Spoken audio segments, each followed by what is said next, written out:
Welcome to Transcendent. I'm Raya, and I'm the daughter. And I'm Joe, and I'm the dad. You know, we have all kinds of guests on this podcast, right wing, left wing, and everyone in between. But you know who we will never have on? And who's that? Unfortunately, we will never have a communist. Why? Too many red flags.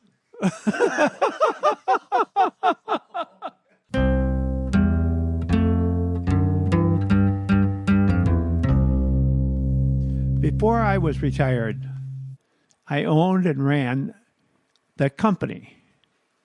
Also, my wife, your mother, worked with us. And together, she knew what was going on in the company. I knew what was going on in the company. And oftentimes the employees didn't know. But there were so many things that created a lot of tension. Sure. It could be something like losing a major client, or it could be something like somebody threatening to sue the company for some ridiculous thing, or it could be a problem you have because the government stepped in and said, you're not paying enough money on postage for these things. There were so many pressures that came from one way and another. At the end of the day, I would be filled with tension or emotion that would create tension for me. So when I'd go home at night, it was hard for me to shake that. It would be in my mind, and those things would just keep pressing on me. Well, Mom used to leave earlier than I did. Mm-hmm. She'd leave around 3. I'd leave around 5:30 or 6, or sometimes 6:30.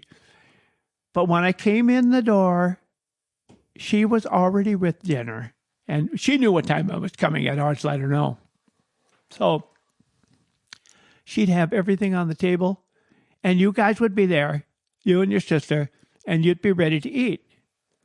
We'd sit down at that table, and we always tried to eat together as a family. Mm-hmm. We thought that was one of the things that, especially as you got older, that was one of the things that really made the family connect together. It was that presence at the table, and we tried to do that at every meal. It wasn't always possible. As you got older, there were so many things that were going, basketball and rehearsals and a variety of things. But when I would come home and that family was there, we would sit down at that table, and suddenly all those problems would kind of go away because I'd be in a different universe. Sure. And together we would be sitting down, and we would be enjoying the meal and just talking about different things. We also made it kind of a rule among the two of us that we tried not to talk about work at home. It didn't always work, did it? No, but in general, it helped to make things better. It was a place of respite, maybe. It was a little place of peace. Of course. Where we could get away, and we all came together, and it helped to bring us together as a family. It helped to cement our relationships. When things were going well, then that meal helped to make things even better.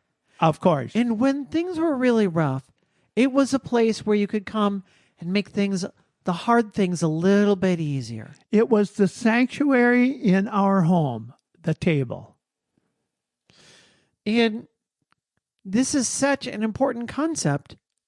The idea of a meal and a shared meal together, and how much that does for us as people, just as human beings. There's something about the physical act of eating together. Yes. That maybe you're struggling with a relationship to keep it strong, and there's a little bit of headbutting, or you have a relationship, but you're looking for ways to increase it.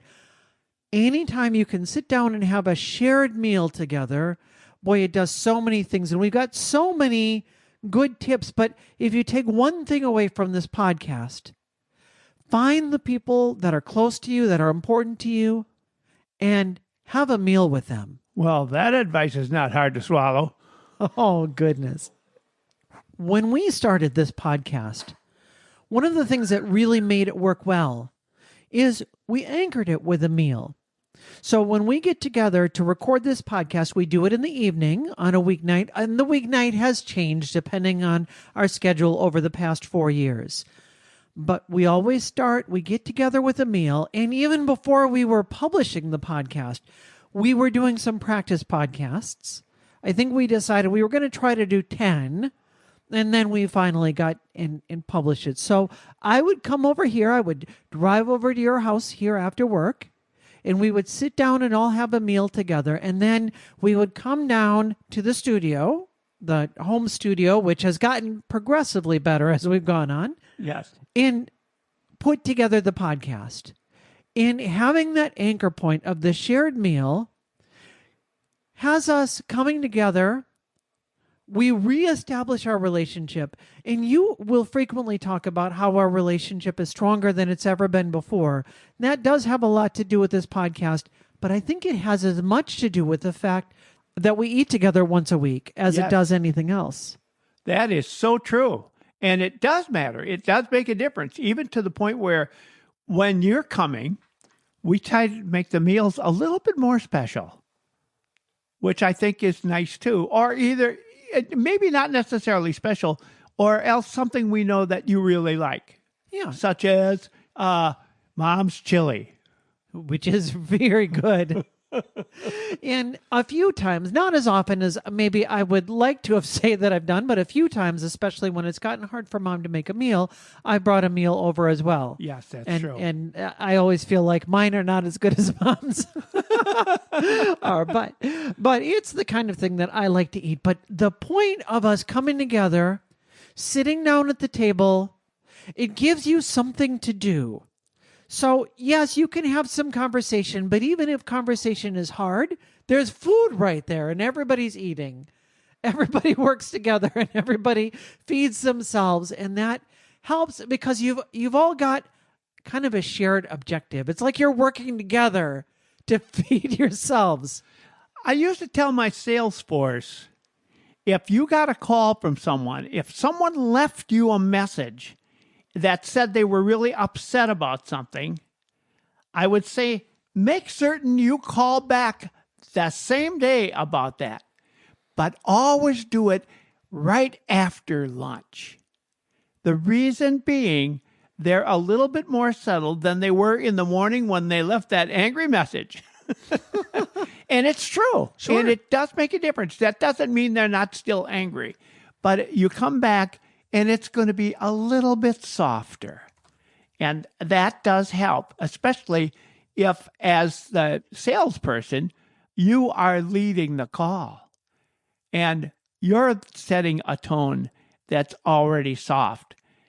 They're just coming back from having that meal, a good meal, and they're happy. It does make a difference. And when it's a concern of some kind, you'll find that that always works much better. But I want to also add, thinking if there is a lot of conflict between you and another family member, if you think the only answer is to sit down at a meal and everything will be okay, no, that's not necessarily the case. It probably isn't going, if it's a difficult situation, it's not going to change immediately, but it will soften the situation. It's very, very unlikely that it would escalate it. The World Happiness Report, which we all are familiar with that, it's worldhappiness.report. I didn't even know that that was a website, but .report is apparently like a .com. Oh, well, I've got it on my wall. So they have done a lot of research on this, and they discovered that people who ate just one meal with someone else in the past week reported an average life evaluation of 5.2 compared with just 4.9 for the people who ate all meals alone. The report also found life evaluations generally rose with more shared meals, reaching about 6.1 for people who shared 13 meals in the previous week. So the more that you eat with other people, the more your life feels like it has meaning and purpose and value, and the happier you feel. I remember when I was living in a co-op. This is basically, it was like a fraternity house, but it was just for random community members, and you could apply to be part of the co-op. And you would have one time during the month, or maybe one time every couple weeks, where you would be responsible for making the meal. and you would sign up for it, and then you would cook for the entire house. And the house had, I don't know, maybe 25 or 30 people in it. Wow. And then everybody that could would come together and sit down and have a meal together. And that shared meal was oftentimes the only time that you would see your other housemates. But having that meal together brought such a sense of community that these were the people that you were living together with.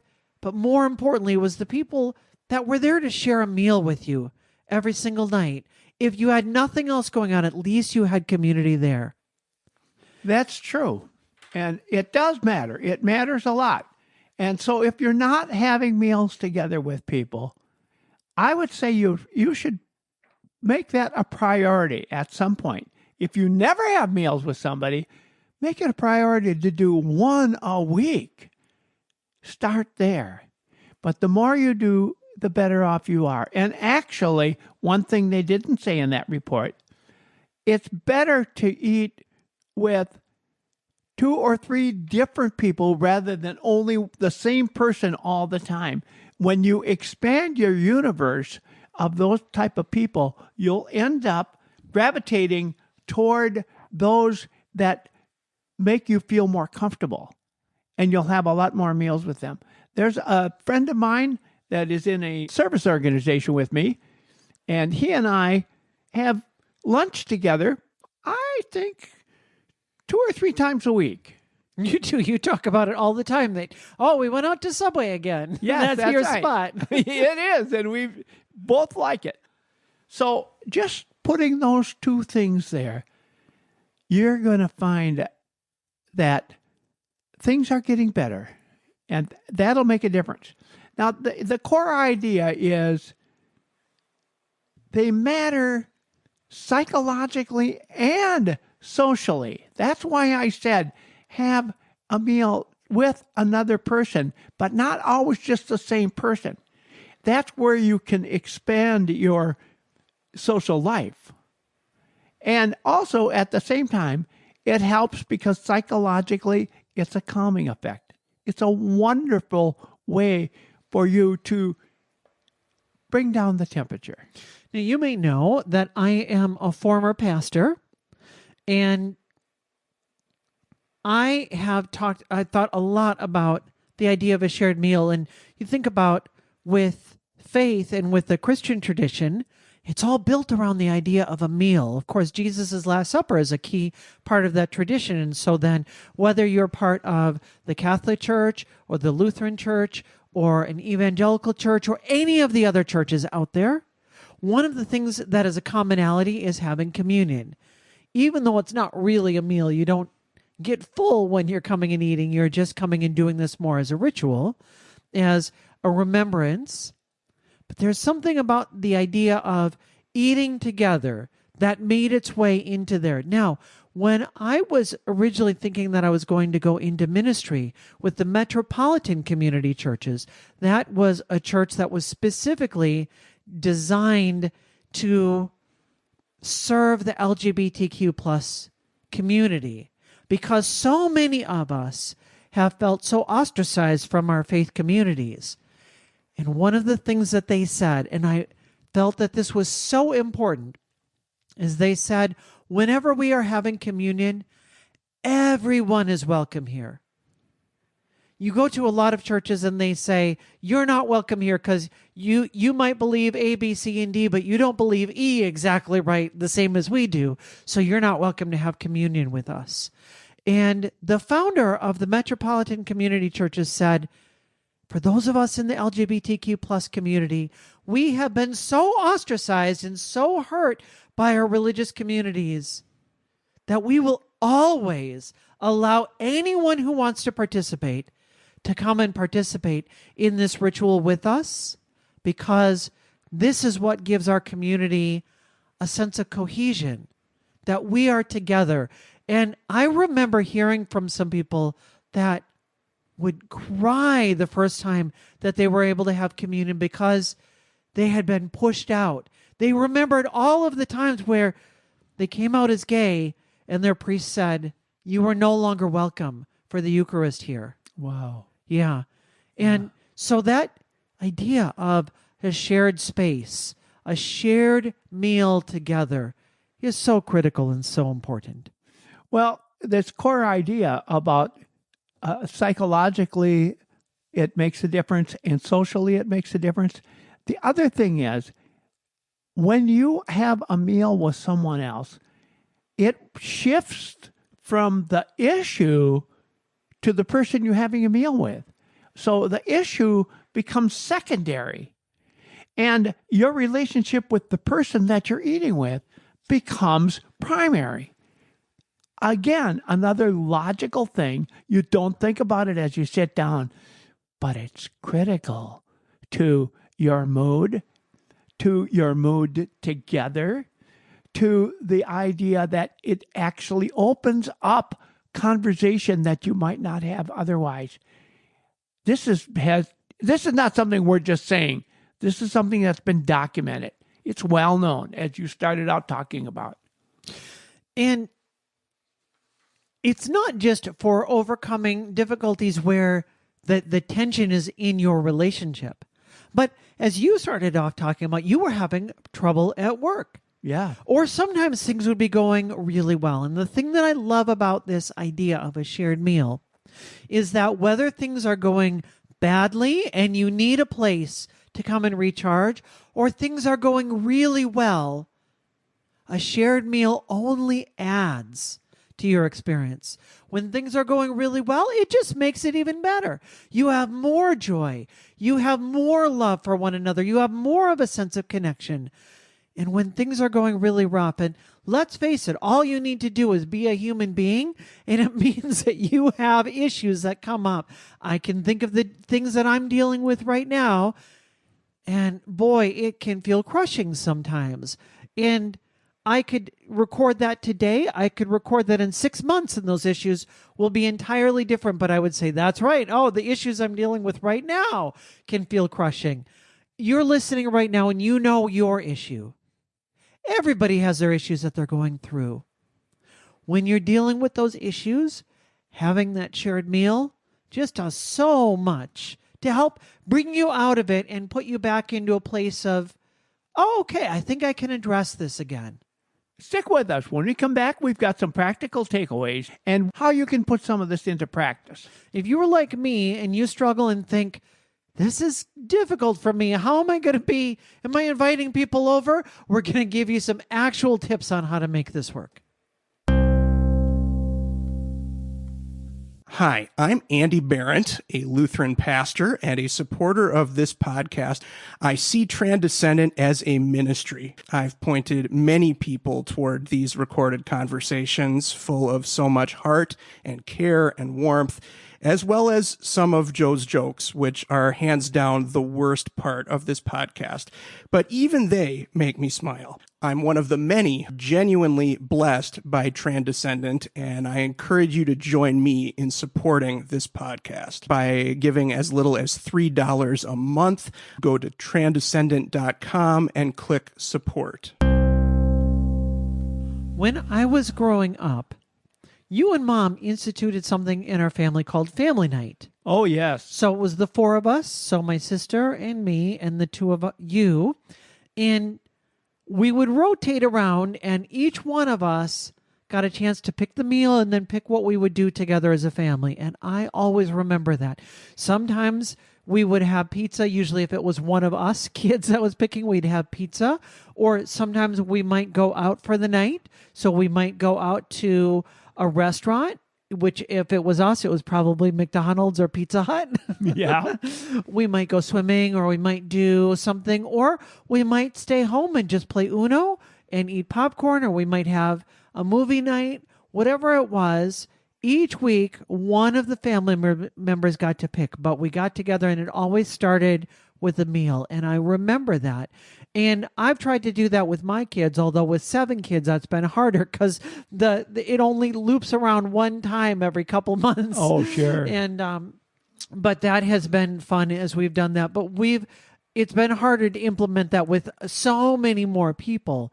But boy, that has been really good anytime we've done that. So in the family unit, that's perfect. But then lots of times that you form new friendships through those meals. you've got lots of times where you've invited people over and had people that maybe were close friends together with each other or maybe not so close of friends.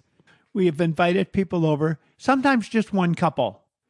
And we think this is somebody that we don't know very well and we'd like to get to know them better. And we did that.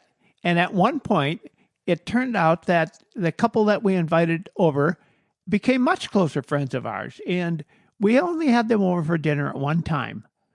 But that one time, from that point on, he was in the service organization with me. And he and his wife came to our house, and it was a wonderful evening. And our friendship grew from there and still is very close. Another time, we invited a different couple over. We got along fine until I discovered through the conversation, I don't think he knew that I discovered this, but I discovered his politics were not like mine. And I imagine that that's probably a frequent thing. If you are inviting a lot of different kinds of people over, you will eventually find something like that. Maybe you'll invite over that communist and have some red flags. Right, And you'll exactly. learn a lot of things. Actually, some of my close friends have very different political beliefs. And yeah, I think that that can be really, really a good thing. It is. We had a meal together, and we've still remained cordial, but neither one of us, I think he's picked up on what my politics is. Yeah. He certainly is aware of this podcast. Good. Good. And he said, when he first heard about it, he said, well, I'm accepting, but not affirming. I take that to mean not accepting. Right. But it's always hard to hate somebody that you've shared a meal with. Of course. And so that is a great foundation then. If you're going to have somebody that has radically, diametrically opposed beliefs to you, that's a great way to kind of minimize the differences. Now, let's talk about a few practical things. What can we do to actually make this easy? Well, you maybe can make it easy by having a low pressure meal. By that I mean, maybe you're going to set a few boundaries. That's one of the things that we have done in the past. We were invited over to, as a matter of fact, my best friend and his wife invited us to their house, which was many states away. We actually spent the night there. We got to talking a little bit about politics. We're so close, I would tell them anything. And they asked me who I voted for, and I told them. And my best friend didn't say anything, but his wife, I can't believe you voted for him. I can't believe it. And they went on. And I let them go, and I didn't say a whole lot about it. But that next meal, which we had, because we stayed there for a couple of days, the next meal we had, she said, oh, by the way, no politics. Which, great. Yeah. Set that boundary, and that's perfect. Exactly. And I know people that I do that with as well, that we know there are certain topics that are going to be off limits if we're going to keep our relationship the way that it needs to be. Yep. I think another thing that this can mean, so a low pressure meal, it doesn't mean that you're not using the pressure cooker. I think it can mean, I just read about this recently, that there was a couple that they decided they were going to do regular meals with people. And so they went through, and every week they would clean the whole house. And then they would start with the toy room, and then they would go to the kitchen, and they would go to the bathroom, and they would go to the living room, and then they'd go back to the toy room again. And they got everything spick and span. And they thought, this is so exhausting, that then they found they weren't doing it any longer. And then they stopped and they reevaluated, and they said, wait a minute here. The whole idea is to get together with some people that we like, to hang out with them and to strengthen our friendships. But we're not doing that anymore because we've made it so hard for ourselves to actually invite people over that it's just easier to not do it. So a low pressure meal means this is the way we live. We're happy to have you here. And if you don't want to come, that's your choice. Now, you said something at the beginning that when you have me over, you'll try to do a little nicer meal. As long as it's not something that is putting extra pressure on you, that you're making it you're making it Right. harder to actually host the meal, then great. But as soon as it becomes, oh, I don't know if I really want to do it, forget it. We're not trying to impress anybody here. We're trying to strengthen relationships. That's Maybe true. that meal means you throw in a couple of frozen pizzas and you just are honest with your friends and you say, hey, I just wanted to get together, have some pizza together. We thought we could hang out a little bit. Maybe it means that you do make your best meal and you're really proud of what you made, or maybe it's somewhere in between. But whatever is easy for you, it's got to be easy enough that you don't have that extra pressure. You know, we talked about setting ground rules. One of the other ground rules you can set that does make a difference is that you choose using questions instead of arguments. What do you mean? Oh, I heard a skit about that once where you had to answer every question with a question. Oh, and how did that go? How would you like it to go? I'm lost now. But you get the idea. It's really kind of fun. That would be sort of fun. And I think just the idea of coming in and saying, I'm going to try to get to know their story. Boy, the best thing that you can do to establish a connection with somebody is to show a genuine, real interest in them. Oh, that is so true. Oh, you came from a background in construction. Tell me about that.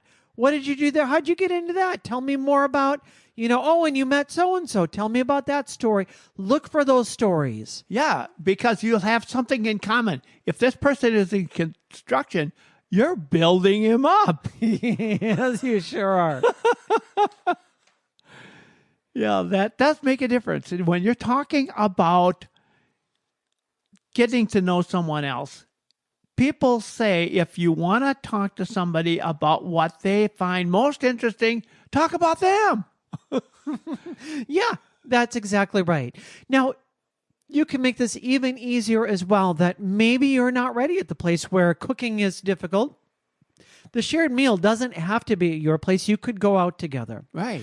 Or the shared meal could be takeout and you bring it over and then Yes. you're having them into your environment, but you're not responsible for so much. I know we've had some holiday meals where we've gone more that route, where we've either gone out. The most recent one that we did for Easter Yes, a few months ago, we decided to go out for Easter dinner. we And did. there were some hassles with it because the restaurant that we chose had a long waiting period, but we have now a memory that we will all remember waiting outside. Of course. Waiting for them to let us in. And that was a really nice time together with our family. It doesn't matter how you do it. The point is that you contribute to the relationship, that you eat together, that you have a shared focus together. And it doesn't have to be dinner. It can be lunch, even breakfast. As a matter of fact, in our town, one of the restaurants is really a very special place for breakfast. And when you go there for breakfast, everybody looks forward to that. Oh, we're going there? Great. That's actually one of my favorite meals to make when I have friends over. Sometimes I'll have friends that will come a ways away and then they'll spend the night. And my favorite thing to do is to do breakfast. Then that next morning, I like to make a nice breakfast, a nice big breakfast. And to me, that's really fun. And put on the coffee and then make eggs, maybe make scrambled eggs or make pancakes or omelets is one of my favorite. And then you put lots of fun stuff in it. To me, that is really, really fun. And if it turns out that they don't like it, you're the only one with egg on your face. Yeah, that's right. I think a meal is a place where you can crack a lot of dad jokes as well. I'd be chicken. Yeah, sitting down at the table with one another really makes a big, big difference. And that's really what this is all about. Here's a couple of honest limitations for you, though. Not every relationship can be healed over a meal. Just keep that in mind. It can't be healed, but it could be softened over a meal. And safety matters. They want to make sure that they are emotionally and physically feeling safe. By feeling safe, it means that they're not going to be talked into a corner. They're not going to be put on some kind of a show. They're not going to end up facing someone who's going to be trying to grill them on something. That makes a big difference too. And sometimes distance is a healthier choice. By that, I mean, you don't necessarily have to keep people in close quarters either. And having, for example, something where they can say, come to your house, enjoy the time, enjoy the meal, and give them an opportunity to separate from Right. somewhere. Right. So they don't feel trapped into a situation. That's so true.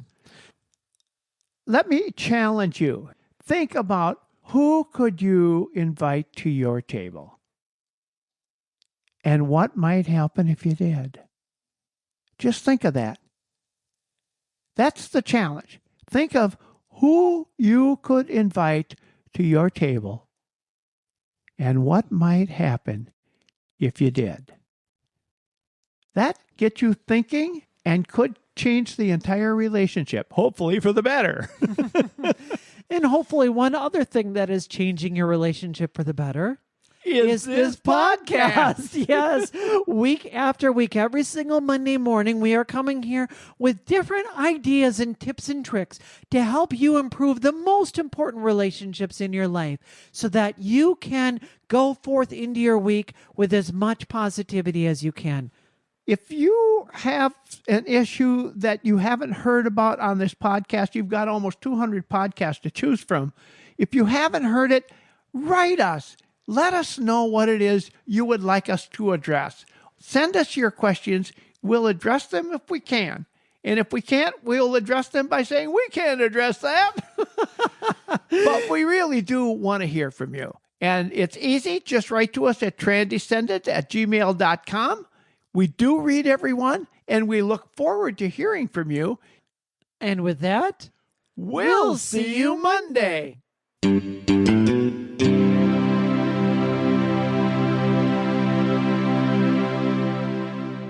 If you're going to invite me for breakfast, why would you invite a dumb cluck like me?